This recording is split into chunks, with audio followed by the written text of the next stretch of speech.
Hey, Chris Locke with Federal Ammunition. We're here at the 2022 SHOT Show. I'm going to talk a little bit about the new Cartridge 30 Super Carry. So it is a brand new cartridge. You'll need to get new guns for it, but there are guns coming out in the market, starting with Nighthawk Custom and Smith & Wesson. There'll be a few models, and we expect many, many more in the future, but it is a new cartridge. So the idea was, we sat down with the engineers and our R&D team and talked about, if we're going to make a cartridge for today, it should be a carry-based cartridge, right? That's what the market wants from us most, is a personal defense cartridge. And with how common concealed carry is, focus on that. Take all of the developments that we've had over the whole 100 years we've been making bullets, right? And try to figure out how to make something for today based on what we know about terminal performance and how to do bullet design and case design and primers and powders. So totally started totally from scratch, so there is no parent cartridge. We're mindful of some of the ones that have existed in the past, but again, we didn't want to be kind of painted into a corner with any particular design. We started from the ground up and came to the conclusion of 30 Super Carry. So what it is a little bit smaller diameter than 9.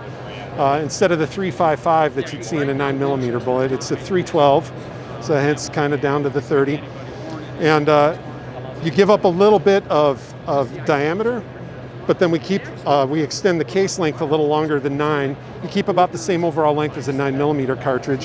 So what that allows you to do is either use a 9mm platform and get more rounds on board, or you can build a platform from the ground up around it and have a smaller, more concealable gun. So, but if we're going to do that for the concealed carry market, we have to focus on terminal effectiveness. From a terminal effectiveness standpoint, there's really kind of two families in handgun. There's everything up to and including 380 that's kind of in one group. Doesn't really get typically to the FBI's minimum 12-inch penetration depth without sacrificing something else. So it's limited on what it can accomplish. 9mm crosses that threshold. We can get good expansion, good penetration, and tick all these boxes for a really good, effective terminal bullet.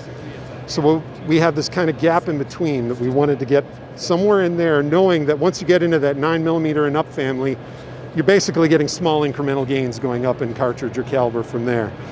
So knowing that, how close can we get to 9? So what we found is we can get right there. So we've got around the terminally, it outperforms anything in like grain weight, 9mm, and is actually creeping up to close to the terminal effectiveness of some of the heavier 9mm loads. You've got the terminal performance, but you can either add more rounds on board or build a smaller package, right? So that's kind of the idea of Super Carry, is get to that effectiveness, but then give you more capacity, more concealability. And we're doing it for Federal, the HST, there'll be 100 grain HST. There's a 100 grain American Eagle to go along with it. Remington is doing a UMC and an HTP, both in 100 grain.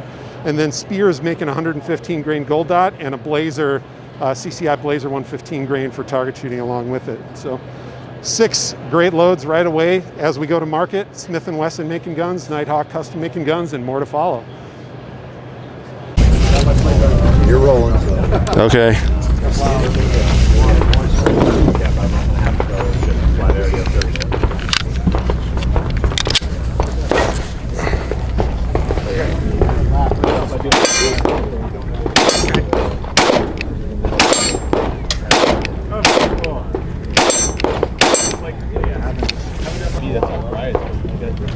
That story about a pallet of ammo from actually SMB the other day, that's been tough. Hey, do you guys have one extra gun and you want to slide it? If you have an extra gun and if they're not, you want to throw on we're happy to. That's true what they brought out. We're happy to help keep your line moving. So Nighthawk set that up? I got to call it. I shot that something. Yeah, they sent